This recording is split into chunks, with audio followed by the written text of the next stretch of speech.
Hello everyone. Today's my topic on how to make a QR code free from the web. So let's start. First of all, you copy the link which you want for QR code. Now on new tab, write QR code generator. And select the first link, which is QR code generator. It takes some time to open.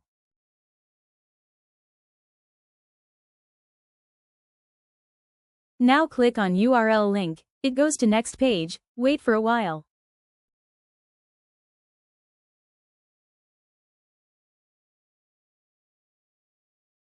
Paste the link which you copy earlier. And then click on customize and download QR.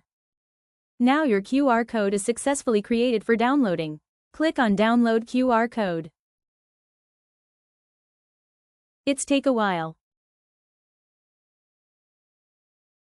Just click on save. This is our tutorial on how to make QR.